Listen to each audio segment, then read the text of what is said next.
Hello everyone, welcome to Pharma-Is. Here I post videos on pharmacy related subjects explained both in Hindi and English in a very simple and easy way. If you all find my video useful for your studies, don't forget to like and share my video and subscribe to my channel. So let's start. Today's topic is introduction to doses form part 2 और साथ ही साथ हम new drug delivery system के बारे में भी जानेंगे जो कि आपका डिप्लोमा फर्स्ट ईयर के फर्स्ट चैप्टर में है। इंट्रोडक्शन टू डोजेस फॉर्म के साथ न्यू ड्रग डिलीवरी सिस्टम के बारे में भी वहाँ पे जानना आप लोगों को है। सो इसका जो पार्ट 1 है जहाँ पे मैंने डोजेस फॉर्म के इंपॉर्टेंस के बारे में वेरियस डेफिनेशंस और साथ ही साथ सॉलिड और लिक्विड डोजेस फॉर्म्स के बारे में डिस्क्राइब किया, उसका लिंक आप लोगों को पार्ट 1 का डिस्क्रिप्शन बॉक्स में मिल जाएगा। और साथ ही साथ जो चैप्टर 2 है डिप्लोमा का और आपका बी फार्म में भी है एंड साथ ही साथ वो डिप्लोमा सेकंड ईयर में भी कॉमन है, मेट्रोलॉजी या फिर कैलकुलेशंस इन्वॉल्व इन डिस्पेंसिंग, उसका भी वीडियोस मैंने बनाया हुआ, उसका लिंक आप लोग को डिस्क्रिप्शन बॉक्स में मिल जाएगा। अदरवाइज आप आई बटन प्रेस करके वहाँ से भी आप डिटेल्स को जान सकते हैं। तो चलिए स्टार्ट करते हैं सेमी सॉलिड डोजेस फॉर्म के साथ। सो सेमी सॉलिड डोजेस फॉर्म जो है वो आपका या तो एक्सटर्नली या इंटरनली अप्लाई के लिए होता है, इसको ओरल एडमिनिस्ट्रेशन के लिए बिल्कुल नहीं होता है। एक्सटर्नली मतलब आपका स्किन वगैरह पर और इंटरनली यानी कि कैविटीज़ पर, आपके various cavities, nose, ear, rectum, आपका वजाइना एक्सेट्रा, ठीक है। एनीवेज लेकिन इसका oral administration semi solid doses form में नहीं है, लिक्विड में है और आपका उसमें है मतलब सॉलिड में है, ठीक है। तो चलिए various semi solid doses forms के डिटेल में जाते हैं। सबसे पहले ऑइंटमेंट, आप सबको पता होगा ऑइंटमेंट क्या है, सेमी सॉलिड प्रिपरेशंस है, ठीक है। सेमी सॉलिड डोजेस फॉर्म जो कि आपका स्किन और म्यूकस मेम्ब्रेन आपका टॉपिकली आप लगाते हो, ठीक है। और यहाँ पे आपका क्या होता है, जो मेडिकामेंट्स जो ड्रग है वो आपका या तो ऑइंटमेंट का एक पर्टिकुलर बेस आता है, ठीक है, आपका ब्लैंड, ठीक है, मतलब न्यूट्रल एक बेस आता है ऑइंटमेंट बेस जो आपका स्टिकी सेमी सॉलिड टाइप का होगा, उस आपका वेरियस ऑइंटमेंट बेसिस है जिसका डिटेल्स आप चैप्टर्स, आपका जितना भी सेमी सॉलिड डोजेस फॉर्म्स है उसका डिटेल्स में चैप्टर्स डिप्लोमा में भी पढ़ना होता है, बी फार्म में भी आपको फर्स्ट ईयर में पढ़ना होता है, जहाँ पे आप डिटेल्स में सारा जो डोजेस फॉर्म्स अभी आप डेफिनेशन जान रहे हो उसका सारे डिटेल्स जानोगे तो वहाँ पे आपको पता चल जाएगा आपके ऑइंटमेंट्स का वेरियस टाइप्स ऑफ बेस होता है, ऑयली है, वैक्सी बेस है, इस तरह से बहुत सारा बेसिस है। तो मेन आपका जो पर्टिकुलर ऑइंटमेंट का बेस होता है, ठीक है, सेमी सॉलिड टाइप का, उसी में आपका जस्ट ड्रग्स मिला देते हैं और वो मेडिकेटेड ऑइंटमेंट बन जाता है, ठीक है। तो वहाँ पे ड्रग या तो घुला हुआ रहेगा, कैसे मिक्स रहेगा, या तो घुला हुआ रहेगा या तो सस्पेंडेड रहेगा, ठीक है, मतलब आपका तैरता रहेगा ऑइंटमेंट में, आपका ऑइंटमेंट का बेस में वो स्प्रेड रहेगा पाउडर्स की तरह, या तो इमल्सिफाइड रहेगा। इमल्सिफाइड रहेगा मतलब अगर आपका ड्रग जो है वो लिक्विड फॉर्म में है तो वो ड्रग आपका छोटे छोटे टाइनी ड्रॉपलेट्स में तैरता रहेगा। अगर पाउडर है तो सस्पेंडेड रहेगा मतलब आपका फैला हुआ रहेगा, पाउडर की तरह फैलेगा। और डिजॉल्व यानी वो सॉलिड हो, लिक्विड हो, घुल गया बेस के साथ तो वो डिजॉल्व हो गया। एनीवेज सस्पेंशन, इमल्सन, ये सब क्या होता है, किस तरह सस्पेंड, किस तरह इमल्सिफाइड होता है, ये सारा का डिटेल्स भी मैंने पार्ट 1 में आपका दिया हुआ है। देन आपका ऑइंटमेंट जो आपका आई में आप अप्लाई करते हो, आई के लिए भी ऑइंटमेंट आता है, जब आई में इन्फेक्शन होता है तो आई में लगाने वाला, अप्लाई करने वाला ऑइंटमेंट को ऑप्थेल्मिक ऑइंटमेंट्स बोला जाता है, जो कि आपका स्टेराइल होता है, ठीक है। आपका आई में लगाने वाला जो भी प्रोडक्ट होता है और साथ ही साथ जो इंजेक्टिंग प्रोडक्ट्स होता है, ये दोनों आपका स्टेराइल होना काफ़ी ज़रूरी होता है, ठीक है। यही दो प्रोडक्ट आपका स्टेराइल होता है, अदरवाइज बाकी जस्ट क्लीन एंड स्टैंडर्ड होता है, ठीक है। बट स्टेराइल होना ज़रूरी होता है बिकॉज आई काफ़ी नाजुक होता है, तो आपका ऑइंटमेंट जो आई में होगा वो आपका स्टेराइल होता है। नॉर्मल ऑइंटमेंट स्टेराइल नहीं होता है, just clean and standard form में रहता है, ठीक है। और साथ ही साथ इरिटेशन फ्री भी होना चाहिए, ठीक है। इरिटेशन आपका स्टेराइल रहेगा, पायरोजन फ्री रहेगा तो आपका इरिटेशन नहीं होगा, मतलब आप आई में लगाओगे तो किसी तरह का ईचिंग या किसी तरह का इन्फ्लामेशन आपको नहीं होगा, ये होना ज़रूरी होता है क्योंकि आई भी आपका नाजुक है और जब आप इंजेक्ट करते हो तो डायरेक्ट आपके बॉडी में चला जाता है, इस वजह से ये दो चीज़ में आपका ज़रूरी होता है कि स्टेराइल हो प्रोडक्ट। देन आपका नेक्स्ट क्रीम, क्रीम भी सेमी सॉलिड डोजेस फॉर्म है लेकिन ये इमल्शन टाइप का होता है, ठीक है। इमल्शन यानी कि यहाँ पे जो बेस है वो भी लिक्विड फॉर्म में रहता है और इसमें जो ड्रग आपका डाला जाता है वो भी लिक्विड फॉर्म में रहता है, तो मतलब ऑयल लेयर भी रहता है एंड वाटर लेयर भी रहता है, जिसकी वजह से ये इमल्शन फॉर्म करता है, ठीक है। और यहाँ पे आपका एक्सटर्नल यूज़ के लिए ही है ये जस्ट। इसमें आपका दो टाइप आता है, एक्वस क्रीम और ऑयली क्रीम। एक्वस क्रीम वो होगा जहाँ पे वाटर का कंपेयरिंग टू ऑयल वाटर ज़्यादा रहेगा और ऑयली क्रीम में कंपेयरिंग टू वाटर ऑयल का मात्रा ज़्यादा रहेगा। देन आपका पेस्ट, पेस्ट में क्या है, पेस्ट आपका सेमी सॉलिड प्रिपरेशन है जो कि आपका ये भी आपका स्किन पे अप्लाई करते हैं, लेकिन यहाँ पे आपका ऑइंटमेंट से डिफरेंस क्या होता है, ऑइंटमेंट आपका थोड़ा ज़्यादा आपका ग्रीसी होता है, ऑयली ऑयली टेक्सचर होता है, लेकिन पेस्ट में ऑयली टेक्सचर नहीं होता है। क्यों? क्योंकि मतलब पेस्ट जो है वो एक तरह से ऑइंटमेंट ही है, लेकिन डिफरेंस कहाँ हो जाता है आपका, पेस्ट में जो फाइन डोजेस फॉर्म्स है, मतलब फाइन जो ड्रग्स है, ठीक है, आपका जो ड्रग पाउडर्स है वो ज़्यादा रहता है, fine powders of drugs medicine आपका ज़्यादा होता है, जैसे कि zinc oxide, calcium carbonate, starch वगैरह, ये सब मेडिकेटेड पाउडर्स रहता है और काफ़ी हाई प्रोपोर्शन में रहता है, जिसकी वजह से आपका पेस्ट जो है ऑइंटमेंट से ज़्यादा स्टिफ, मतलब ज़्यादा हार्ड टाइप का लगेगा, ड्राई ड्राई लगेगा और ग्रीसी बिल्कुल नहीं लगता। पेस्ट, टूथपेस्ट के अलावा मैं बता दूँ, टूथपेस्ट तो आपका है ही, एक एग्जाम्पल है पेस्ट का, इसके अलावा और भी मेडिकेटेड पेस्ट आते हैं, ठीक है। तो आप जानते हो टूथपेस्ट को ज़रा सा आप हाथ में लगाओ, देखोगे आपका ऑइंटमेंट का टेक्सचर ग्रीसी होता है, पेस्ट का ड्राई ड्राई होता है, ठीक है। पेस्ट एंड ऑइंटमेंट का डिफरेंस पर भी वीडियोस मैंने बनाया हुआ है, आप मेरे वीडियो सेक्शन में चेक कर सकते हो, क्योंकि ये आपका डिप्लोमा में डिटेल्स में जानना एक चैप्टर में है, ठीक है, पेस्ट एंड ऑइंटमेंट का डिफरेंस। एनीवेज, उसके बाद आपका जेलीज या जेल्स, ठीक है, ये आपका क्या होता है, ट्रांसपेरेंट या ट्रांसलूसेंट। जेली एंड जेल एक ही तरह का चीज़ है, बस डिफरेंस क्या है, जैम और जेली खाने का प्रोडक्ट मैं बता रही हूँ। जैम को आपने देखा है, इजीली स्प्रेडेबल होता है। जेली आपका क्या होता है, आप स्प्रेड नहीं कर सकते, जैसे आप हाथ में लोगे वो टूटने लगेगा, ठीक है, लेकिन दोनों में जेलिंग एजेंट है। तो इसी तरह से आपका जेल्स आपका एलोवेरा जेल वगैरह देख रहे हो, ठीक है, तो आपका उसमें भी जेलिंग एजेंट मिला हुआ है, ठीक है, जिससे वो जेल टाइप का दिख रहा है। तो एलोवेरा जेल आपका देखिएगा स्किन में इजीली एब्जॉर्ब हो जाएगा, तुरंत एब्जॉर्ब हो जाएगा, मतलब उसमें थोड़ा सा क्या होता है ना, वाटर का कंसिस्टेंसी ज़्यादा होता है। और जो आपका जेली रहता है, जेली में आपका जो जेलिंग एजेंट है वो थोड़ा ज़्यादा जेलिंग एजेंट ऐड किया जाता है, बस यही डिफरेंस है जेल एंड जेलीज में। जेल में आपका थोड़ा जेलिंग एजेंट जो है, जिससे वो जेल टाइप का बनता है, वो कम रहता है। जेलीज में आपका मतलब जेल में कम रहता है, जेलीज में थोड़ा ज़्यादा जेलिंग एजेंट रहता है, जिसकी वजह से थोड़ा ज़्यादा वो स्टिफ रहता है, ठीक है, ज़्यादा सॉलिड टाइप का दिखता है। एनीवेज, ये आपका ट्रांसपेरेंट या ट्रांसलूसेंट टाइप का नॉन ग्रीसी, यहाँ पे ऑयल नहीं रहता है, non greasy semi solid preparation है, जिसको आपका एक्सटर्नली स्किन पर भी अप्लाई करते हैं, साथ ही साथ इंटरनली कैविटीज़ पर भी अप्लाई किया जाता है। और साथ ही साथ स्किन या कैविटीज़ के अलावा इसे हम एज अ लुब्रिकेंट भी यूज़ करते हैं, ठीक है, लुब्रिकेंट यानी चिकना करने वाला प्रोडक्ट, ठीक है।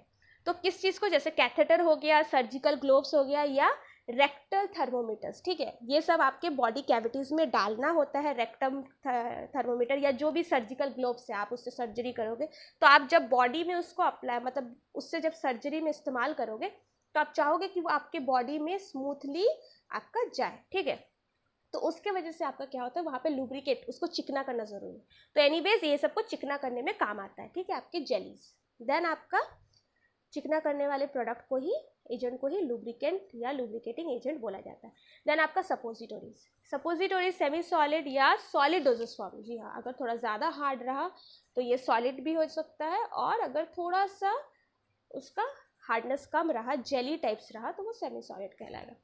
तो आपका सेमी सॉलिड या solid doses form of medicaments है, जो कि आपके बॉडी कैविटीज़, ये पर्टिकुलर बॉडी कैविटीज़ में इंसर्ट करने के लिए ही होता है, जिसमें आपका ड्रग जो है वो किसी टाइप का वैक्सी बेस में मेडिसिन रहता है घुला हुआ, ठीक है, और ये वैक्स बेस जो है आपके बॉडी के हीट, आपके बॉडी कैविटीज़ में जो हीट मिलता है, टेम्परेचर मिलता है, उससे धीरे धीरे ये जो बेस रहता है वैक्स बेस, ठीक है, आपका फैटी बेस जो रहता है, वैक्स या फैटी बेस, वो धीरे धीरे मेल्ट करता है, ठीक है, धीरे धीरे मेल्ट करने लगेगा कैविटीज़ में, और उसके अंदर जो ड्रग्स घुला हुआ है उस बेस के साथ, वो ड्रग धीरे धीरे उस कैविटीज़ में रिलीज होता जाता है, ठीक है। तो यही बेसिकली होता है। एनीवेज, सपोजिटोरीज आपके बॉडी कैविटीज़ जैसे कि रेक्टम, वेजाइना, नेजल कैविटी, ये सब में, माउथ में नहीं, ओरल एडमिनिस्ट्रेशन इसका नहीं होता है, ठीक है।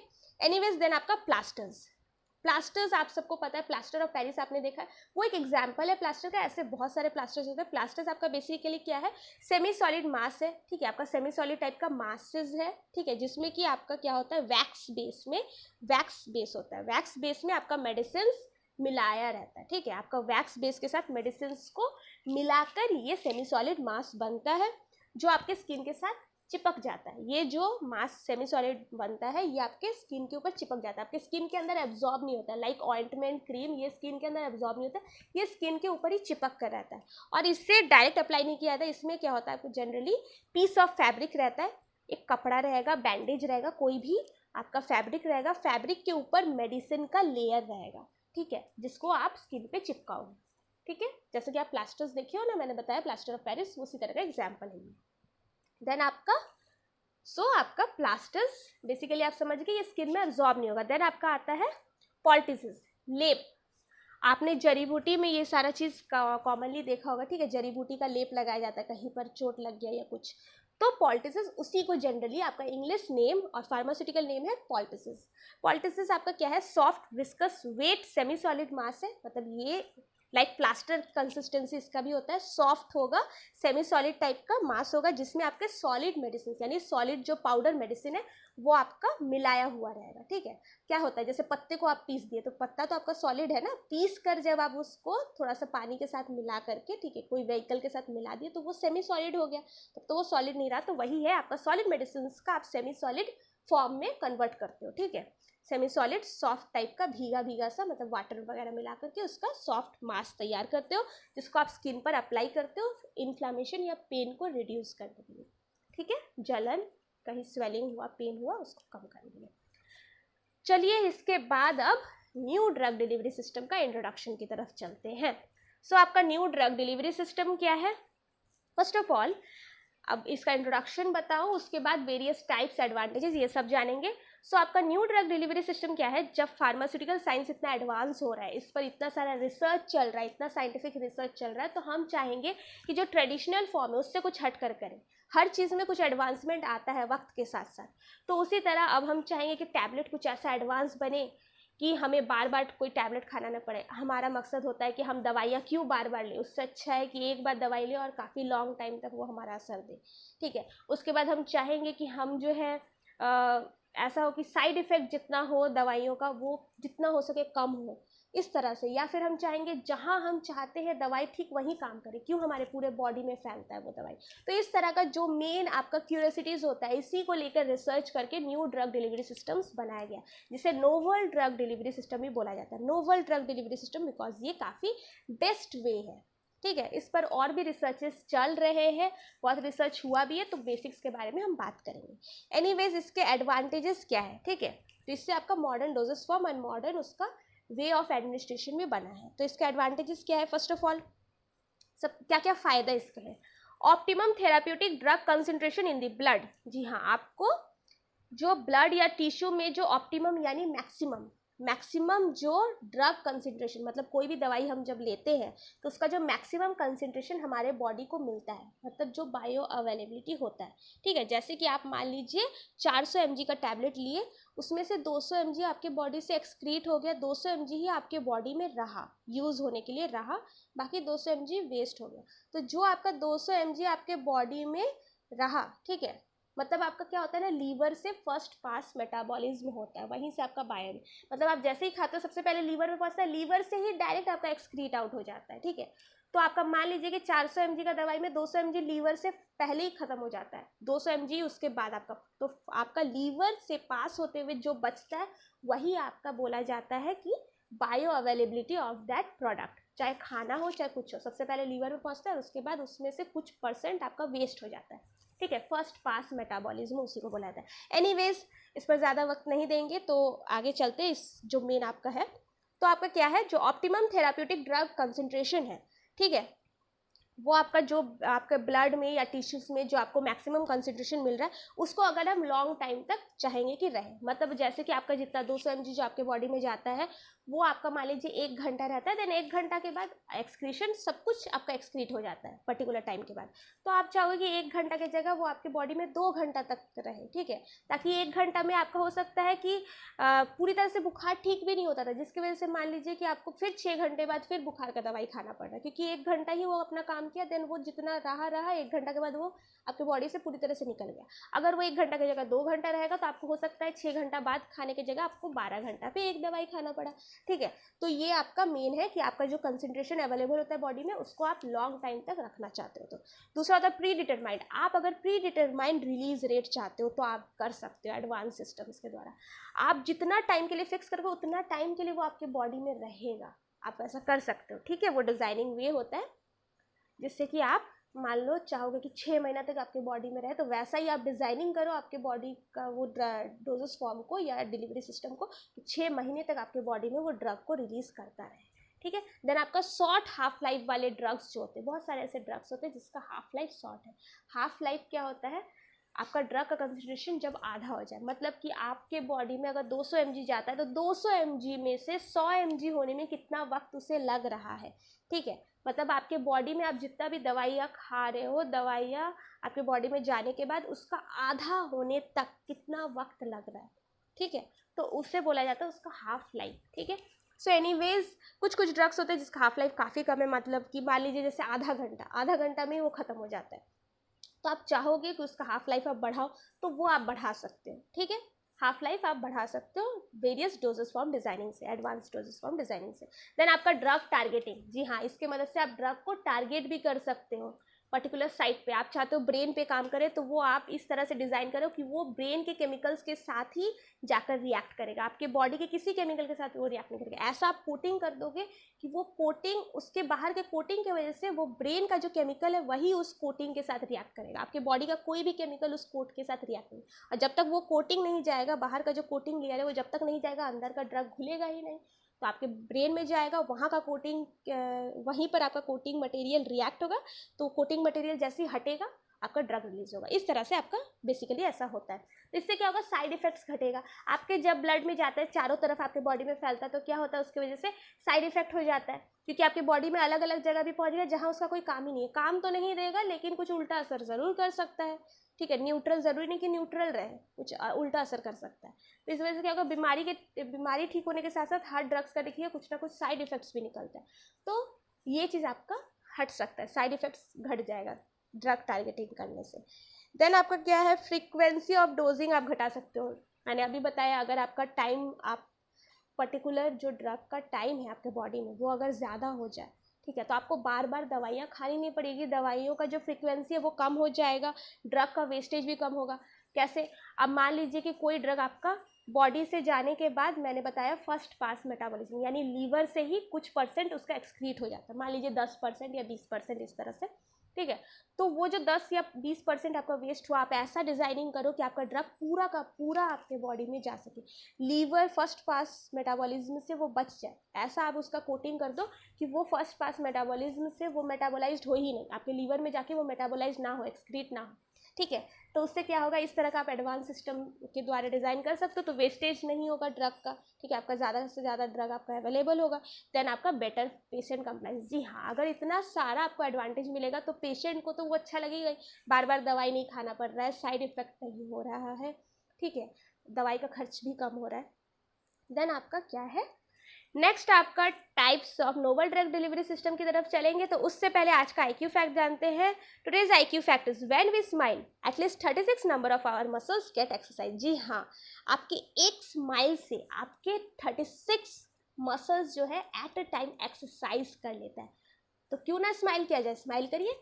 तो चलिए आप चलते हैं वीडियो के एंड पर। तो एंड जो है हमारा होगा types of novel drug delivery system या न्यू ड्रग डिलीवरी सिस्टम्स के साथ। तो यहाँ पर ऐसे तो मैंने बताया, इस पर रिसर्च चल रहे, बहुत सारे आपके बन रहे हैं, ठीक है। उतनी सारे के बारे में तो अगर बताऊंगी तो एक इसका एक्चुअली सब्जेक्ट बन जाएगा। तो बेसिक्स जो आप लोगों को जानना चाहिए उस पर बात करते हैं। तो चलिए, इम्प्लांट्स।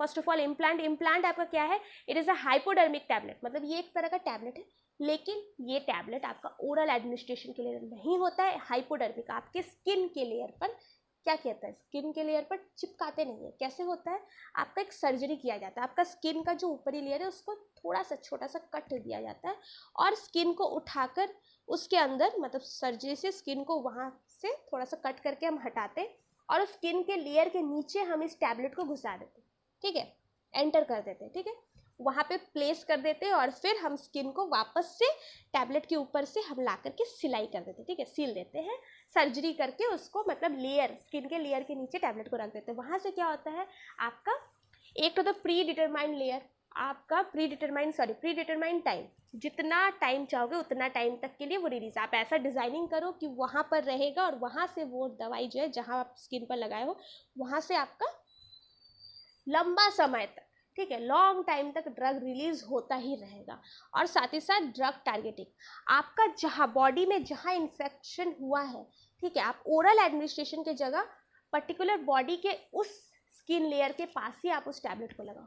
मान लो पेट में अल्सर हुआ है, आप स्टमक का मतलब आपके जो बेली है, बेली के स्किन के उधर आप इस इम्प्लांट को लगाओ। ठीक है, तो आपका क्या होगा, बेली से आपका जितना ओरली जाने में जितना वक्त लगेगा, बेली से आपका वहाँ पर नियर पड़ेगा, सामने पड़ेगा, तो वहाँ से आपका जल्दी पहुँच भी जाएगा, ड्रग का असर जल्दी होगा, एंड देन आपका लंबे समय तक और वहीं पर आपका पर्टिकुलर ड्रग टारगेटिंग होगा। ठीक है, तो ये आपका एक इम्प्लांट्स का हो गया। देन आपका film and stripes, film and stripes आपने बैंडेजेस देखा है, चिपकता है, बिल्कुल उसी तरह का चीज़ है ये। टॉपिकल एप्लीकेशन के लिए होता है, जहाँ पे आपका पर्टिकुलर कहीं पर भी आपके स्किन में प्रॉब्लम हुआ है या कुछ हुआ है, जैसे इम्प्लांट्स आप जहाँ पे कुछ हुआ है वहाँ पर आप इंसर्ट कर देते हो, एक टैबलेट है, ये आपका बैंडेज की तरह है, आपका पर्टिकुलर टॉपिकली मतलब स्किन के ऊपर आप इसे चिपका देते हो, जहाँ से ड्रग आपका धीरे धीरे धीरे धीरे प्री डिटरमाइंड टाइम तक रिलीज होते रहेगा। मतलब आप जितना टाइम फिक्स करोगे उतना ही टाइम तक वो धीरे धीरे रिलीज होता रहेगा। ठीक है, जो आपके स्किन के साथ चिपक जाता है, पर्टिकुलर स्किन के जिस एरिया में आप चिपकाओगे वहाँ पे वो चिपक कर रहता है, और उसी जो चिपकाया हुआ स्ट्राइप्स रहता है, मान लीजिए कि उसमें रहता है क्या, आपका 6 महीना। ठीक है, आप चिपका कर रखोगे 6 महीने तक। ठीक है, मैं एग्जाम्पल दे रही हूँ, 6 महीना, 6 महीना तक धीरे धीरे वो ड्रग को वहाँ से रिलीज कर। बैंडेज इसी का एक एग्जाम्पल है। बैंडेज में क्या होता है, उसमें मेडिसिन रहता है, आप उसको लगा के रखोगे 1 दिन तक, और वो 1 दिन तक उससे धीरे धीरे दवाई आपका रिलीज होता रहेगा जहाँ पर आपका घाव हुआ है। ठीक है, देन आपका लिपोसोमल ड्रग कैरियर्स, लिपोसोम्स आप जानते हो आपके बॉडी का ही एक मॉलिक्यूल्स है, ठीक है, सेल्स है। तो लिपोसोम्स आपका बायोलॉजिकल कैरियर है बॉडी का, जिसके अंदर आपका हाइड्रोफिलिक और हाइड्रोफोबिक दोनों ड्रग जा सकता है। तो लिपोसोम्स आपके बॉडी के ही लिपोसोम्स को निकाल कर क्या किया जाता है, लेबोरेटरी टेस्टिंग्स करके, मतलब लेबोरेटरी में उस पर रिसर्च करके उस लिपोसोम के अंदर दवाई भर दिया जाता है, और दवाई भर के आपके बॉडी में, इससे क्या होता है, क्योंकि आपका बॉडी का ही वो पार्ट है लिपोसोम, तो आपके बॉडी में क्या होगा, उसका कोई साइड इफेक्ट नहीं होगा। ठीक है, लिपोसोम जो आपका बॉडी का कैरियर है, जो आपके बॉडी में वेरियस टाइप ऑफ मॉलिक्यूल्स को, केमिकल्स को इधर से उधर कैरी करने का काम करता है। तो आपको जिस जगह में भेजना है, जिस जगह में आपको ड्रग टारगेट करना है, ठीक है, ड्रग को टारगेट करना है, वहाँ का लिपोसोम, मतलब जो लिपोसोम मान लीजिए ब्रेन में कैरी करने का काम करता है, तो ब्रेन में कैरी करने वाला लिपोसोम्स को ही आप लोगे, आपके बॉडी का लिपोसोम्स, उसमें आप ड्रग भर दोगे, तो ड्रग को सीधे वो लिपोसोम्स तो आपके बॉडी की तरह नॉर्मली काम करेगा बॉडी में, तो वो सीधे ब्रेन में जाएगा। इससे क्या होगा, ड्रग आपका ड्रग टारगेट भी होगा, पर्टिकुलर साइट में भी जाएगा, और साथ ही साथ क्योंकि ये बायोलॉजिकल मॉलिक्यूल भी है, तो इसका कोई बाहर का केमिकल लेयर नहीं होगा, ये बायोलॉजिकल कैरियर ही होगा। ठीक है, आपका बाहर का कोटिंग वगैरह जो केमिकल का होता था उसकी जगह आपका बायोलॉजिकल कैरियर होगा। ठीक है, तो ये एडवांटेजेस है। ठीक है, इससे आपका ड्रग टारगेटिंग भी होगा और बायोलॉजिकल वे में भी होगा। ठीक है, केमिकल वे में। देन ऑस्मोटिक पंप क्या है, ये आपका एक तरह का डिवाइस है। ठीक है, जिसमें आपका क्या होता है, ये डिवाइस आपका पॉलीमर ये जो डिवाइस है, ठीक है, छोटा सा, बहुत बड़ा कोई डिवाइस नहीं है, छोटा सा डिवाइस है, कैप्सूल टाइप का। ठीक है, जिसमें आपका क्या होता है, ये डिवाइस पॉलीमरिक मैट्रिक्स यानी कि पॉलीमर से बना हुआ है। मैट्रिक्स यानी कि थैला, ये थैला टाइप का आपका डिवाइस है जो कि पॉलीमर से बना हुआ है, जिसके अंदर ड्रग्स बंद रहता है। इस थैले के अंदर ड्रग रिजर्वायर रहता है, ड्रग इसके अंदर रहता है।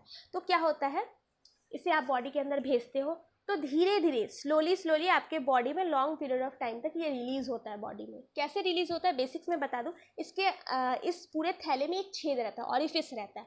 इस ऑरिफिस से ड्रग निकलता है, अपने आप नहीं निकलेगा। कैसे होगा, आप जैसे उसे अंदर डालोगे, आपके बॉडी में जब वो जाएगा, जाने के बाद आपका क्या होगा, बॉडी में फ्लूइड्स है, आपके बॉडी के अंदर फ्लूइड्स है, लिक्विड्स है, वो फ्लूइड्स क्या करेगा, बाहर से प्रेशर देगा। आप किसी भी चीज़ को जब दबाओगे, दबाने से क्या होगा, स्क्वीजिंग होगा, प्रेशर के साथ अंदर का चीज़ बाहर आएगा। ठीक है, आप किसी भी चीज़ को स्क्वीज करते हो, बाहर से प्रेशर देते हो, तो निकल के आता है ना अंदर का चीज़। तो इसी तरह ड्रग आपका अंदर में है, ऑरिफिस में निकल के आएगा जब बाहर का प्रेशर पड़ेगा। कैसे प्रेशर पड़ता है, जनरली ये पॉलीमर्स जो है वाटर को एब्जॉर्ब करता है, जो फ्लूइड्स है उसको एब्जॉर्ब करता है। धीरे धीरे जब एब्जॉर्ब करने लगेगा तो बाहर का जो फ्लूइड है, आपका पॉकेट जो है फूलने लगेगा। तो जब फूलेगा, स्वेलिंग होगा, फूलने की वजह से क्या होगा, अंदर का जो ड्रग है उस पर प्रेशर पड़ेगा, क्योंकि बाहर का बैग फूल चुका है, तो फूलने की वजह से वो निकल कर आएगा। ठीक है, इस तरह से होता है। देन आपका क्या है, प्रोड्रग।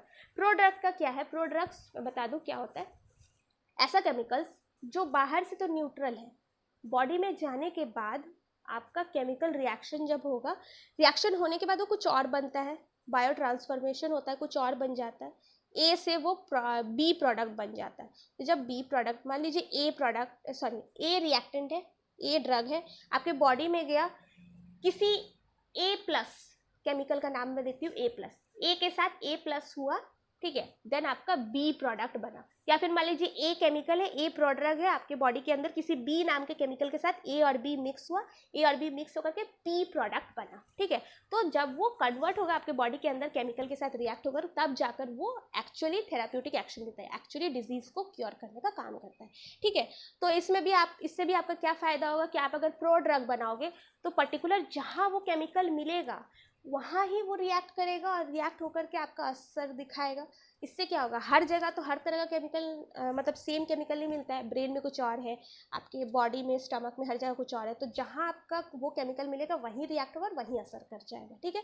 ये फायदा है, ड्रग टारगेटिंग वगैरह में काम आता है। देन आपका एरिथ्रोसाइट्स, एरिथ्रोसाइट्स के साथ क्या है, एरिथ्रोसाइट्स भी आपके बॉडी का ही पार्ट है, इसका 120 दिन का लाइफ है, मतलब इसके अंदर अगर हम ड्रग, जैसे लिपोसोम था उसी तरह एरिथ्रोसाइट्स में अगर हम ड्रग इसके अंदर, एरिथ्रोसाइट्स के अंदर ड्रग भर देंगे तो 120 दिन तक ये आपके बॉडी में धीरे धीरे रिलीज कर सकते हैं, क्योंकि 120 दिन का इसका लाइफ है। इससे भी आप क्या कर सकते हो, पर्टिकुलर आप ड्रग टारगेटिंग कर सकते हो, आप इस एरिथ्रोसाइट को जहाँ ज़रूरत है वहाँ आप इंजेक्ट कर दो, ठीक है। नॉर्मली आपका ब्लड है, आरबीसी है ना एरिथ्रोसाइट्स, तो आप जहाँ इंजेक्ट करोगे वहाँ आपका जाके काम करेगा। तो जब आप नॉर्मली ब्लड इंजेक्ट कर रहे हो वैसा लगेगा, लेकिन इस ब्लड के सेल्स के अंदर, मतलब आरबीसी के अंदर ड्रग भरा हुआ है, आप जहाँ इंजेक्ट करोगे, जहाँ दोगे, वहाँ पे जाके वो ड्रग को रिलीज कर देगा, ठीक है। तो ये आपका लंबे समय तक और स्पेसिफिक साइट, वहाँ पे आप ब्लड को इंजेक्ट कर दिया, वो ब्लड उस जगह में गया, 120 दिन का उसका लाइफ है, उतना टाइम तक वो वहाँ तक, मतलब उतना दिन के लिए वो वहाँ रहा और साथ ही साथ ड्रग भी रिलीज किया। देन आपका हाइड्रोजेल, जेल्स आपने अभी सुना ना, तो हाइड्रोजेल्स क्या है, ये एक मॉडर्न वे है जेल का, जहाँ पे आपका क्या होता है, जो हाइड्रोफिलिक पॉलीमर से बना हुआ रहता है ये जेल, ठीक है, आपका ये पॉलीमर से बनता है, हाइड्रोफिलिक पॉलीमर से, जिसके अंदर आपका इन जेल्स में आप क्या कर सकते हो, प्रोटीन्स, वेरियस टाइप का जो आपका प्रोटीन्स है, बायोमोलिक्यूल्स, जैसे कि इंसुलिन, एप्रोटेनिन, ट्यूमर एंटीजेनेसिस फैक्टर एक्सेट्रा, इस तरह के कुछ कुछ प्रोटीन्स है जिसको आप इस जेल्स के साथ मिक्स करके आप बॉडी में डाल सकते हो। ये क्या होता है, जनरली ये जेल के अंदर ड्रग रहता है और ये जेलीज जो है, हाइड्रोजेल्स या पॉलीमर जेल्स, ये आपके बॉडी में जाकर जब पीएच चेंज होता है कहीं पर तो स्वेलिंग होता है, मतलब पीएच बदलने से क्या होगा, ऑस्मोटिक प्रेशर, मतलब आपका स्वेलिंग होने लगेगा। बाहर का पॉलीमर मैट्रिक्स की तरह ही ये भी है, जब बाहर का पॉलीमर स्वेलिंग होगा तो स्वेलिंग होने की वजह से बस्ट हो जाएगा, ये वहाँ पर ब्रेक होगा, तो ब्रेक होने से जब एक इसका मॉलिक्यूल ब्रेक हुआ तो अंदर का ड्रग रिलीज होगा, फिर जब दूसरा ब्रेक होगा देन रिलीज होगा, इस तरह से आपका होता है। देन आपका नैनो पार्टिकल्स, नैनो पार्टिकल्स में क्या है, कोलॉइडल ड्रग डिलीवरी सिस्टम है। कोलॉइडल ड्रग डिलीवरी सिस्टम मतलब इसमें कोलॉइड्स टाइप का आपका रहता है, यहाँ पे छोटे छोटे नैनो पार्टिकल्स रहते हैं, नैनो साइज के पार्टिकल्स रहते हैं जिसके अंदर आपका ड्रग भरा हुआ रहता है। इसमें भी ऐसा ही है, ड्रग इसके अंदर भरा हुआ है, या तो फिर ड्रग इसके सरफेस में, मतलब ये नैनो पार्टिकल्स के सरफेस में आपका एड्सॉर्ब रहेगा, मतलब सरफेस के ऊपर चिपका रहेगा, ठीक है, या तो फिर अंदर रहेगा नैनो पार्टिकल्स के अंदर, दो तरह से, किसी भी तरह से हो सकता है। और इससे क्या होगा, आप पर्टिकुलर टारगेट साइट में जहाँ पर आप टारगेट करोगे वहाँ पे उस नैनो पार्टिकल्स को आप अप्लाई करो, लगा दो, भेज दो, और वहाँ पे जाके वो नैनो पार्टिकल्स आपका ड्रग रिलीज करेगा, ठीक है। तो ये आपके कुछ बेसिक्स थे, ठीक है। इसके बाद आपका इस पर तो आपका एक्चुअली एक पर्टिकुलर सब्जेक्ट एम फार्म में भी आपको पढ़ने को मिलता है। तो नेक्स्ट वीडियो जो मेरा आएगा पैकेजिंग ऑफ फार्मास्यूटिकल्स पर आएगा next week. So other videos के लिए आप मेरे चैनल सेक्शन में जा करके देख सकते हो। अगर आप लोगों को मेरा वीडियो यूजफुल लगा तो बेल आइकन ज़रूर प्रेस कर दे ताकि आप लोगों को नोटिफिकेशन मिलते रहे मेरे वीडियोज़ का। And thanks for watching, bye bye.